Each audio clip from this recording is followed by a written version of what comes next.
Welcome, everybody. I'm really excited to have our guest on today. We are going to be focusing on compliance and running ads in a restricted category, something that we've got a lot of experience with. We've collaborated with our guest, Guillermo Bravo, here to help us in this industry. Since we started collaborating, we've been able to run ads in highly restricted industries like cannabis, supplements, crypto, weight loss, financial claims, biz op, things you can't run ads on in Meta. We're able to do now. And that's in part just by collaborating with Guillermo, and he's an absolute wizard at this. I got a little bio on you, Guillermo. So you got your start as an ad tech entrepreneur about 25 years ago. You started in marketing in the music industry, and then you made the switch to the SEO industry. And I know you scaled up a pretty big business there, and then made the jump over to direct response marketing, and eventually landed in kind of this highly regulated market like cannabis, and have just been rocking and rolling with that ever since. Yeah. I mean, just a little background on myself. I grew up in Northern California in Santa Rosa area. So whether I wanted to be in cannabis or not, it was in my backyard. It was in my DNA, right? So Santa Rosa, Sonoma County up here is a cannabis and beer capital of the world. Whether I like it or not, we had the trifecta there. I got my start 25 years ago advertising and marketing events. So I got my start in event marketing and music. I was a musician, artist, DJ for different big artists in the Bay Area. And then, once I graduated college, I moved to San Diego and I joined an SEO company called BestRank. So it was me and the two founders. And that was really my introduction on growing an agency. So that was, the two owners and me. And then by the time I left, it was 30 employees and we're doing a couple million in revenue. So, I looked at the owners. I'm like, hey guys, I built this for you. I have very little equity. I'm going to do this for myself. I used everything I learned on the SEO and marketing front from BestRank, applied that to Bambuki, which is a bamboo store that I started up. At the peak of Bambuki, we had 7,500 SKUs. Products that are made from bamboo, if you can believe that. So that was my introduction into e-commerce and direct to consumer marketing. And then in 2013, I started to hear about the green rush. And I did have a personal friend that was diagnosed with a brain tumor and given a year to live. And she used this type of oil called Rick Simpson oil to treat her tumor. And thankfully, that was successful in treating her tumor and her cancer. And that was the catalyst for me to get into the cannabis industry. And I didn't know what I was doing in the cannabis space. I knew my background in marketing, but I didn't know the industry at all. So I took the liberty of interviewing different thought leaders, movers and shakers in the industry through my publication called Cash and Biz, and the different patients with Canna Effect. And that was my introduction to just learn about the cannabis industry. After a year doing that, I saw that there was no marketing, no SEO, no advertising. So immediately I started up my company called Foot Traffic. And there was no education, no information about anything related to marketing, cannabis. I created it all. I created all the podcasts, wrote probably 200 articles, contributed to different publications, and really just created the market for advertising and marketing cannabis. And 2021, I sold that agency to a company called MediaGel, and then helped grow that for 2 years, which is a programmatic advertising network. Last year, decided to start another agency and launch Ecomara, and that was focused on direct-to-consumer e-commerce for regulated industries. So any of these cannabis, mushrooms, health and wellness supplements, any of those categories, really wanted to open that up. And that's where we are today, launching direct-to-consumer campaigns with cannabis products on Facebook, Instagram, supporting that with email marketing, retargeting, and different channels like influencer marketing. That's an impressive background. And I know we've been able to collaborate well on multiple cannabis brands together. From understanding this landscape, leveraging our internal connections, that was our strategy for running cannabis ads on the platform and other highly restricted areas. And we started collaborating on different strategies. And that's why I like working with you, because we have these collective minds come together and say, hey, this is what I bring to the table. I've got these inside connections so we could run it. And then you've got different strategies and you're like, hey, we could do X, Y, Z and be compliant for all these different brands out there. But how can we combine forces and really help companies that should be advertising on these platforms, but they just can't get around all the red tape? And if you navigate it correctly, you can get around the red tape. It helps to have some internal help. I think that's been one of the biggest game changers for us as like an agency, is like figuring out that if you can help these people and these brands get on these social media platforms where once they couldn't, you can really move the needle for these companies. They don't have any competition, right? It's not like there's tons of competition out there. Those kind of brands can't advertise successfully. And if they try, they get booted off the platform. We've got different strategies. If you can basically get them on an advertising, you can absolutely like help them scale their business 10x really quick, because there's no competition out there. And they're the only ones out there advertising with the right strategies in place. And that's actually how I came up with my name of my company, Ecomara. As like com is for e-commerce, and Mar is like open sea in Spanish, like open sea of opportunity. That's how I see it. If you have the ability to get approved, to be compliant, and to advertise nationwide for your products, you have that advantage over everyone else. And it's such a huge addressable market. I mean, Meta alone, from my numbers, has 60 million people, 21 and up, that have tried cannabis once. That's your addressable market. It's massive. There's no other advertising company or platform that has more data, first party data than Meta, right? And then just the algorithm and the bidding and everything on is just way advanced, right? So it's the top of class. There's a reason they're one of the most valuable companies in the world. So there's so much opportunity with going to market on Meta. There's a formula to it. We've worked through this compliance on the full funnel, right? So when you're going to market, you really have to start with the brand. Like, who is the brand and who is your audience? How are you going to reach those people? We need to think about that on the strategy side. Are they baby boomers looking to solve for pain relief or sleep? Are they 21 to 40 and they just want to get high, but they're in a state that doesn't have a medical dispensary and they want to try out some products that maybe will give them some health benefits? So really know who your audience is, and then start to build that funnel. And that starts with the website, the ad copy, the creative, and the audience targeting. So there's a lot of layers to that. There's different ways that you can highlight that we're showcasing a cannabis product without saying it. Advertising these pharmaceutical companies and like, how can I get the point across that this is going to have a positive impact on your life without telling you it is? So this is going to give you the ability to sleep better at night, right? It's going to alleviate some of your back pain. You might be able to go for a run, like those type of things with these type of products. So you have to think about lifestyle. You have to think about, right, like what scenes would these people be in? When you think about the advertisements that are on TV for pharmaceutical companies, they're not talking about this is going to cure this or this is going to aid in this. They say it may support in it, but they can't make any medical claims, right? So that's one of the things that you can't do. No medical claims, obviously no advertising to anyone that's underage, no talking about treatment or cure or remedy, no trying to trick Facebook, like with emojis and exclamation points and all caps and all this not correct English. That's not going to fly. You can use emojis. You can use the broccoli or like a palm tree leaf or something like that in there, but you don't want to be just explicit with everything. And there is words that you can use that can get the point across. Infused is a great word that we used. Dispensary grade, Delta infused, alternative, all natural. Like some of those, these are some of the words that you can use. But you want to avoid like THC, CBD, Delta 8, Delta 9, alcohol replacement, tobacco replacement, nicotine, discreet, legal, getting high, getting buzzed. Ripped. Like We got words, a couple of clients caught with that one. Yeah. So you have to avoid all those. And then you want to provide the best customer experience, right? So you need to provide that education. People are still concerned with the efficacy of the product. So is the product good quality? Is it tested? Is it legal? You need to speak to all these different points that people have questions on, and then you need to support that with social proof. We need social proof as far as user-generated content, reviews, testimonials. Like all these things are important if you actually want to get these people to convert.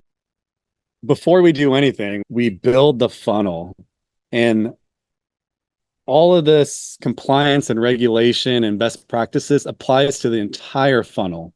ad, video, or image, the creative, the actual copy, headline, description, and title in Facebook, as well as the URL, the domain name that's on the landing page, as well as all the copy on that landing page, including the imagery, all has to be modified to meet these compliance standards. So we can't make medical claims, can't say any of these bad words, can't talk about how high it makes you and how you're going to go to the moon and back.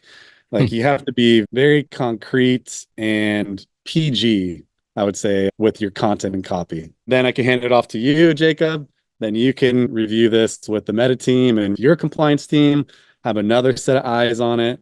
And once you give us the green light, Meta gives us the green light, then we can go ahead and take that out of the Creative Hub, put it in the Ads Manager, and launch it. What happens if we do get ads rejected, even if we're making them compliant? Obviously, we're in a restricted area, but what happens after that, or what have we been able to do with our Meta Advantage program? Yeah, we can get those back and suspended and unrestricted. That's something I always like to share with my clients and set expectations. Yes, we're being compliant. We have a direct connection with Meta and we're working with them on compliance.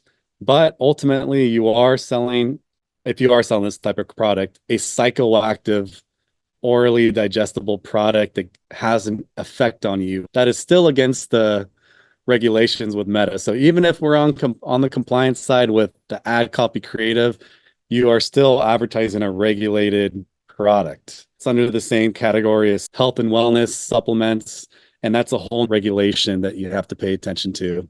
And some things that have gotten ad campaigns suspended is a simple thing, not having an age gate on your website. If you're advertising 21 and up and you don't have an age gate, that can put your account in jeopardy. Or if you don't have an FDA warning at the bottom of your website, this is completely unrelated to Facebook, but that is something they look at. If you're not following the best practices for compliance in general for the industry, you're not going to be successful. One of the things that we really focus on, both Guillermo and I, is educating the clients so that they can run this successfully for themselves. We don't want to be the kind of agency or people that says, we're going to keep everything under lock and key. We both know other agencies that work in that way, but I can tell you're a lot like myself in that you want to show your clients the best way forward. Educate them and help them get up and running instead of saying, like we've heard with other agencies, no, this is all proprietary to us. Just don't worry about it. You go over there and we'll make sure it happens for you.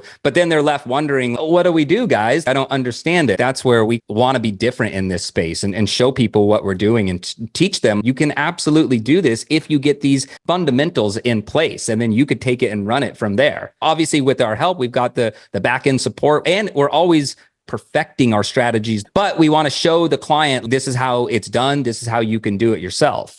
You have to instill trust and authority. People already don't trust the products, right? So you need to provide certificate of analysis.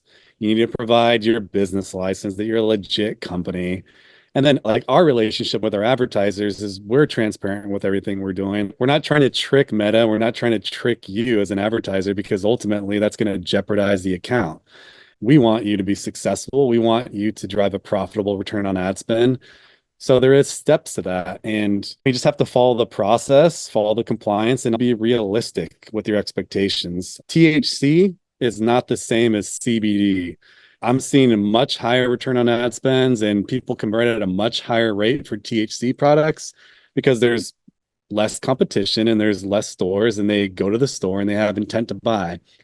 When you're doing direct-to-consumer advertising for hemp-derived products or CBD, you're competing against everyone online. There's so many companies and so much noise. How do you trust these companies? What do you look for? You look for that COA, that certificate analysis. You look for reviews on the product.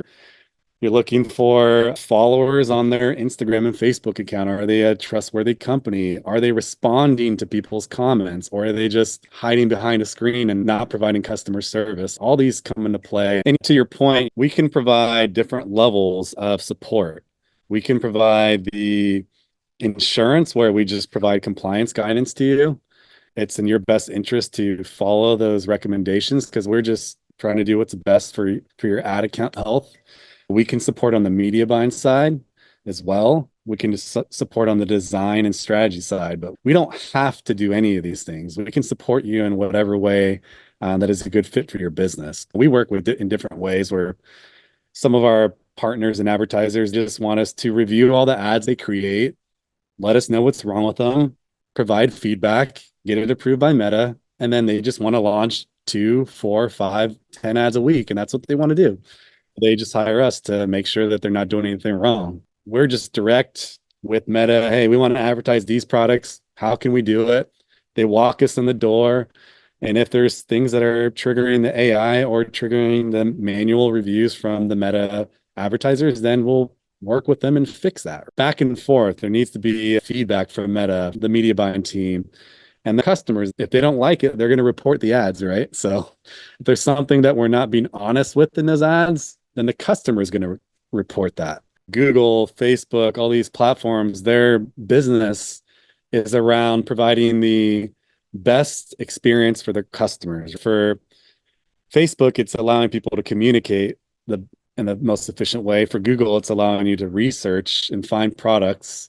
They want to make sure that the search that or the intent that customer has is relevant to what they're looking for. So if they want to socialize on Facebook and Instagram, but they do have interest in weed products, then we should show up in their feed. The algorithm's smart enough to, if you do your ads creatives in your copy, the algorithm and your targeting, you could essentially run broad. If your creatives are right, it will know who you're trying to show to, and it'll lock in on those people. And it's not going to show it to people that are going to get pissed off at seeing the ads. That's why it's really important to have a good understanding on the creative side as well. You got to produce ads that speak to your target audience and shy away from the people that are going to report you. That's going to help you big time, not only for getting you better cost per acquisition, but also for compliance. Every dollar we spend, we want to make sure that it's well spent. The landing page needs to have everything to support the sale. Ultimately, you want to have a 4 to 10% conversion rate. For example, for a cannabis company, you want to talk about the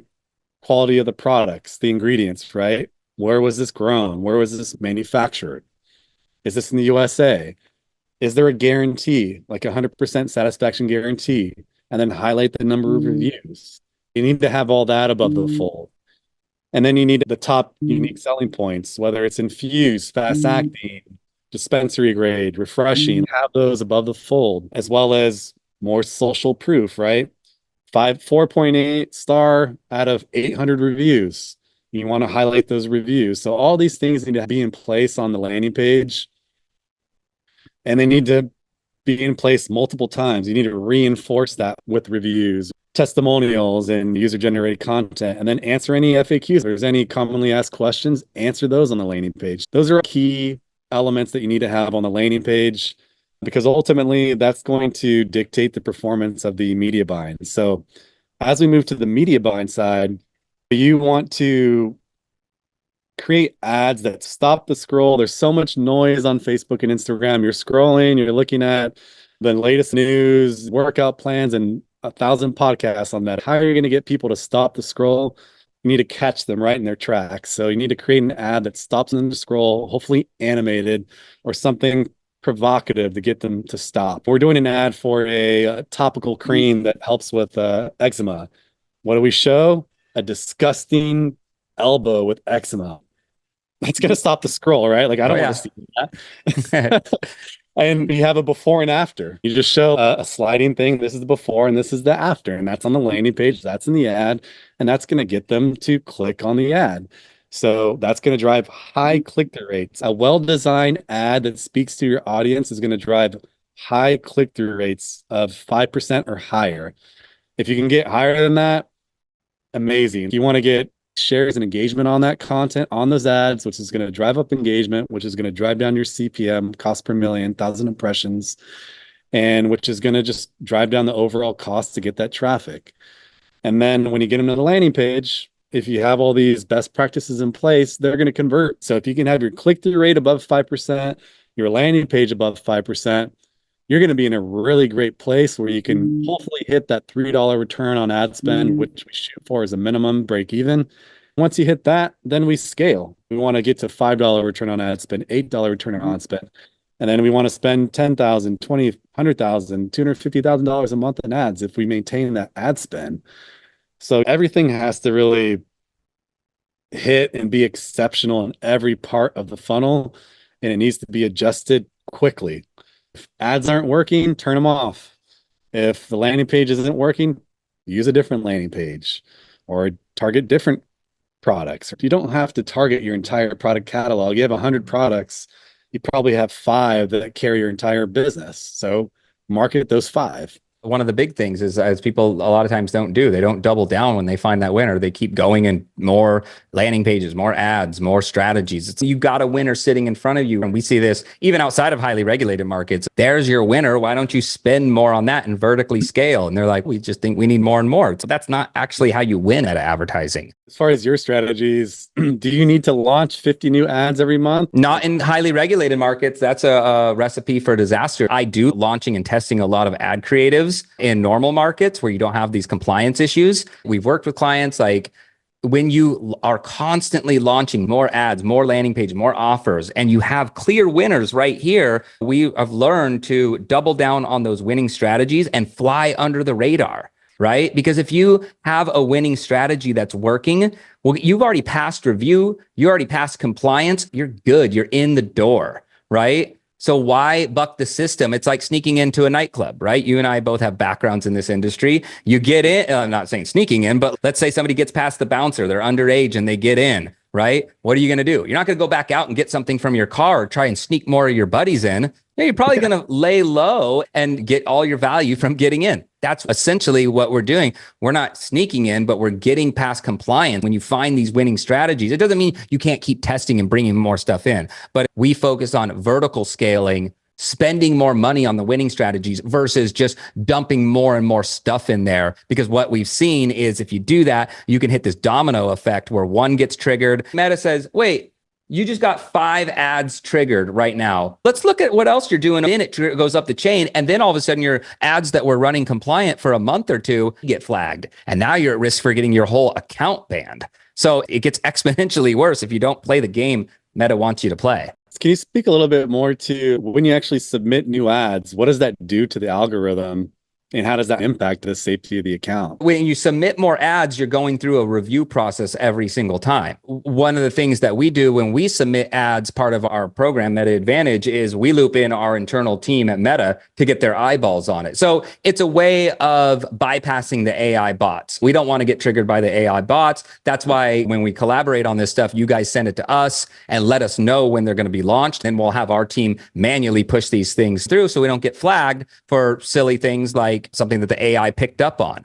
Humans are going to know if it's compliant or not, because otherwise AI might say, oh, hemp, that sounds a highly regulated industry, pharmaceuticals, whatever. Boom, you get kicked off for having hemp, but that's completely legal actually. So you need a human to look at it, because then if you keep launching those, the AI might trigger 5 hemp products and restrict you. With the regulated industries, tread lightly. If you have winners, ride that gravy train. Instead of adding new ads, increase the budget of that existing ad. Just up the budget. If it's $1,000 a day on that campaign, that's a $5 return on ad spend, up that to $2,000 over time, then $3,000, but scale it organically and really try to increase that top line revenue. Make sure you don't crank the spend so much that it resets the learning phase, because when you're in this industry, the last thing you want to do is reset the learning phase and the review process. Because if you do that, now it's almost like you're back out of the nightclub waiting in line to sneak back in. You want to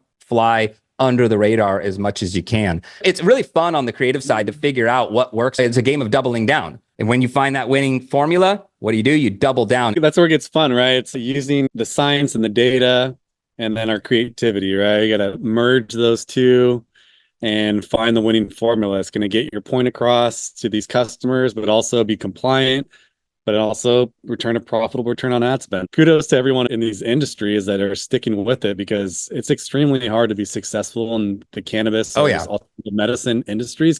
You're just handcuffed on what you can do, right? Like you're just so limited on what you can do. And that's where we want to help out. I believe in these products. I have firsthand experience using oil for my personal family and for different people that I work with. So I believe in the product, and I want to make sure, one of my goals is make sure that people have the ability to take whatever products they need to heal, whether it's cannabis, some other alcohol alternative, functional mushroom supplements, turmeric or apple cider vinegar, whatever you need to be healthy.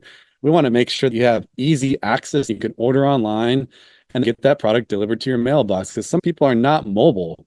They can't go to the store. They're hurting. They have back pain. Some people are older demographics. So we need to make this accessible for them.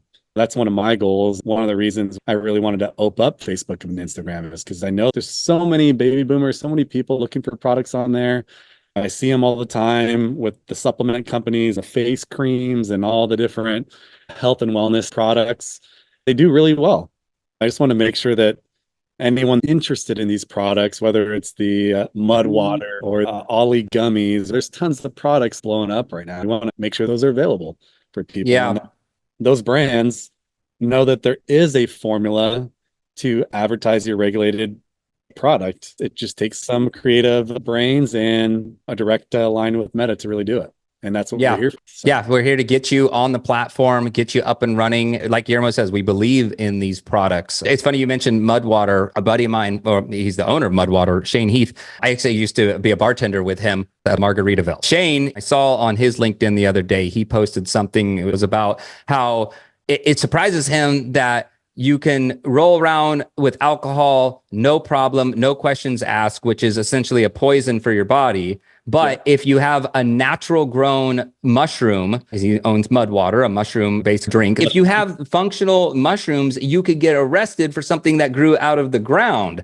versus essentially a poison. And that's A-okay. But this one over here will get you banned off the platform, get you arrested, whatever it is. How do we get to this weird space? So I think that's a driving force behind us wanting to help people with this, because it shouldn't be restricted. These products really good. These are products that people should have access to. When we help people, and I talk to my internal team at Meta, they know that we're just trying to get this out. It's not about making a buck or anything like that. These products actually help people. The people at Meta, like the internal connections we have there, believe in it too. These are Silicon Valley. Like these people work at Menlo Park. These are Silicon Valley people that are 100% on board with this. And so they're working with us being like, you should be able to advertise this. This is good stuff. Let's figure out how to get it so you can be compliant. With these campaigns, I mean, I'll let you know, like I have intentions to win awards with some of these campaigns. I want to go to the Clio Awards with an award for some of these innovative campaigns and strategies. There's some fun stuff that we can do and really...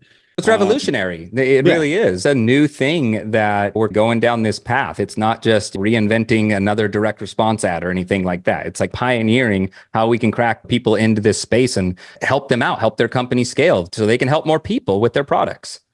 That's the thing, is they're just like, how do we get our brands in front of customers?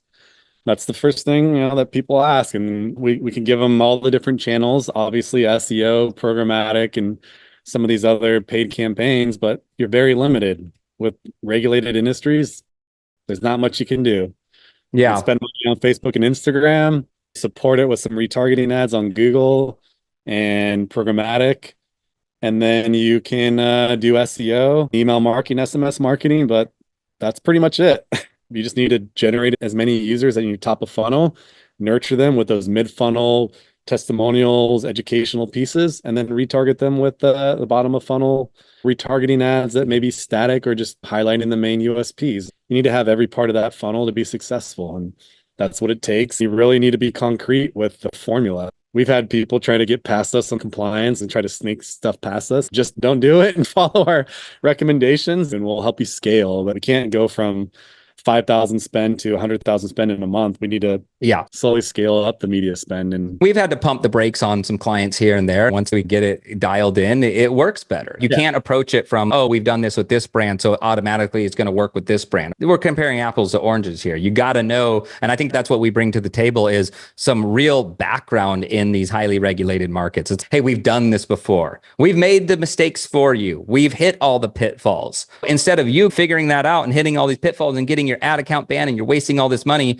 just work with people who've done it and figured it out for you so you could fast track it. That's what I always say.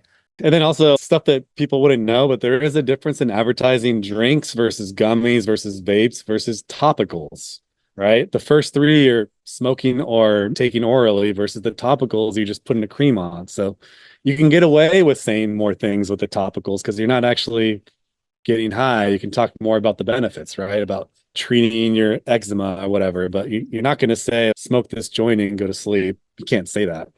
Yeah.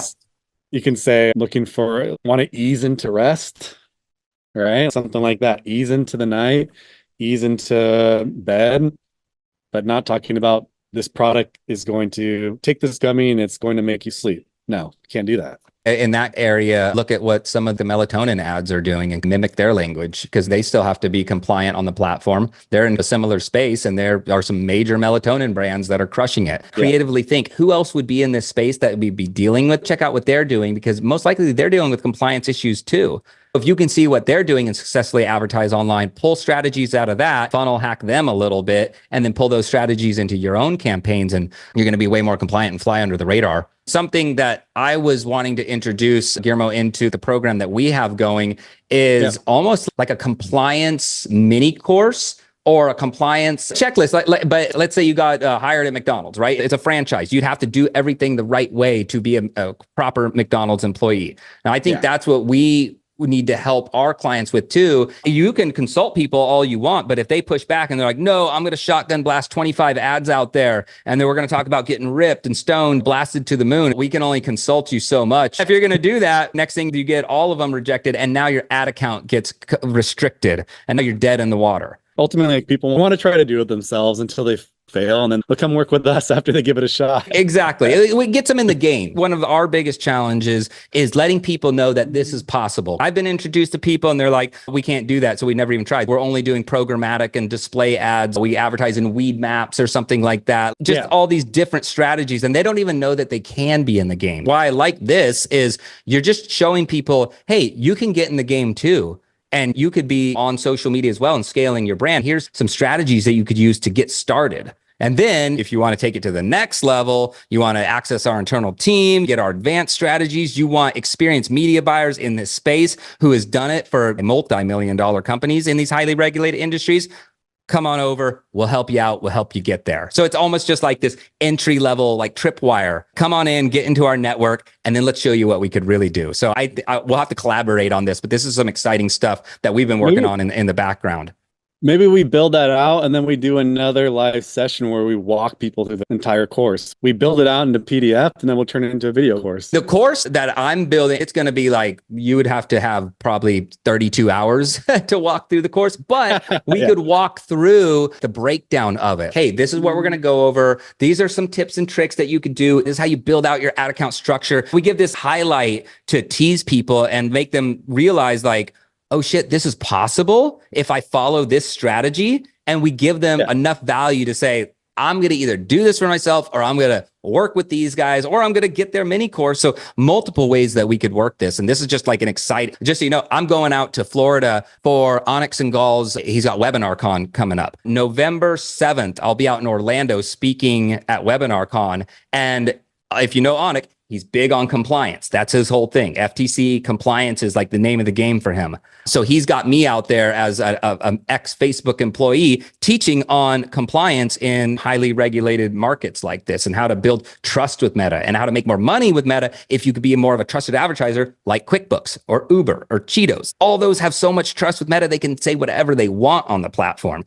That's what we want to help you guys get to: be more trusted with Meta, make more money, be more compliant. And then you could run ads in all of these industries if you know what you're doing. I'll be out there speaking on that stage. Thanks everybody for tuning in. If you're jumping in on the replay, let us know if you got value out of this. Drop some comments. We'll be in there. I'll jump in there and help answer questions or work with you to help you solve any issues you're dealing with. Thanks for tuning in. And that's it for us.